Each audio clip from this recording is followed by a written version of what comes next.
I was diagnosed with breast cancer October of 2018. I had a 2-year-old little girl and a husband that walked with me every step of the way. I was shocked to hear the words, "You have cancer." Surgery was scheduled, many biopsies were taken, doctor after doctor visits discussing options, treatments, and plans for the next few months. The double mastectomy was on Halloween of 2018. My husband was with me holding my hand. I opted for no reconstruction. It was the fastest way I could be back up on my feet, back to normal, and back to holding my little girl. Laying there waiting for surgery, the panic set in. Was all of this worth it? Why did the cancer choose me? They wheeled me back, and my life was changed forever. Days later, I was still in the hospital due to swelling and pain. I was finally released and went home. The pain was terrible and even breathing hurt. We went to the ER due to swelling and still running a fever. They ran lots of tests and thought there might be a little infection. The surgeon on call came in and removed my dressings to check for any signs. I had not prepared myself to see what I looked like. The bandages were small, so I felt like I had an idea of what I was going to see.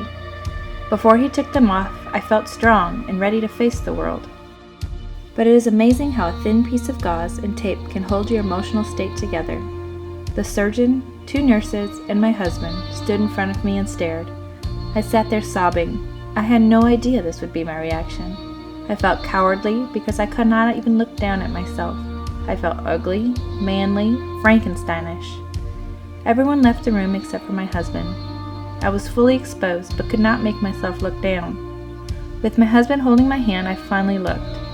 Black, blue, green bruising, sharping marks, and a thin line of stitching about 7 inches on each side lined my chest. It wasn't pretty, but it was what I looked like now.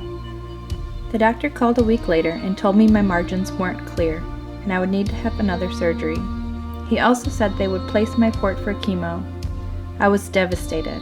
I thought surgery was done. I would have to go through it all again.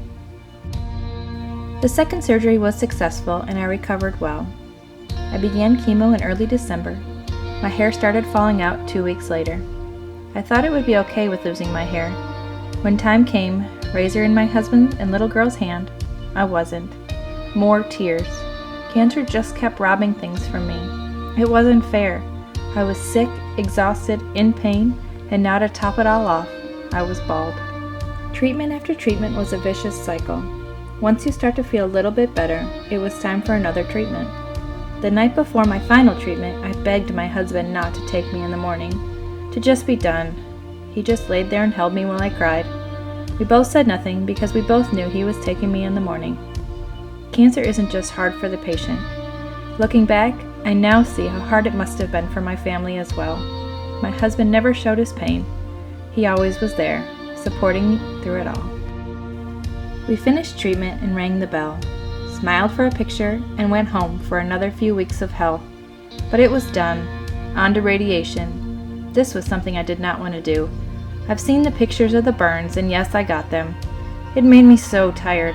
I refused the last 2 treatments because it felt like my chest was tearing apart every time I moved. I didn't ring the bell this time. I just walked out. I didn't want to celebrate. I just wanted to be done, to be normal again, to put this all in the past. Life continued, and I got stronger every day. Months passed and I received an email. I was accepted to go on a Ascended trip in Lake Tahoe, climbing and kayaking. I was so excited. Nervous, but excited. I met up at the airport in Reno with 2 other survivors and took a car ride up into the mountains. That night we had a delicious dinner and sat around the table and introduced ourselves. We told stories. I don't think there was a dry eye. All of our stories were different, but we all experienced the pain, the isolation, the way cancer took things from us. But this week, cancer was giving back. Cancer brought us all together. A young man and his family realized how important it was to give back to us our sense of freedom and love of life. Day 1, we went up to Donner Pass. Every single girl climbed that rock, some scared, but all brave. We did it. We faced our fears, and we made it to the top. I was ready for more. I wanted more of that feeling of standing at the top, nothing holding me back. That afternoon, we moved to a bigger and harder climb. I had never rock climbed before, and I felt so strong, surrounded by fellow survivors cheering me on. I felt like I could do anything. With knees shaking and nerves high, I made it. I was standing at the top of the world. My smile was huge and my emotions were everywhere. Less than a year ago, I was sobbing in a bed, and today, standing on this mountain, I was in control. I was strong. I was a survivor. The next day we drove to Lake Tahoe. Water makes me nervous. I put on a brave face and got in the boat. I voiced my fears, and Kelly volunteered to be my boat buddy. We started paddling, and I lost it. Full panic set in. Irrational panic. How could I stand on top of a mountain the day before, and today, inches off the water, in tears? Before cancer, I never had a panic attack. Now they decide to show up at random times. I guess I was due for one. I pushed through my emotions, and Kelly pushed us through the water. She and I talked for an hour straight about everything. It was therapeutic. The lake was beautiful. It was a moment I will never forget. Cancer was trying to come and steal this from me. Kelly wasn't going to let it. By the end of the boat ride, I had a wonderful new friend and a confidence on the water. This day will always be special to me. This is why I chose to do this painting, titled Defeating Anxiety. This beautiful place, the clear waters and warm sun are such a contradiction of fear and stress I faced while standing in front of it. But as I showed up and looked out over that water, that's all I felt. But paddling, I overcame those feelings.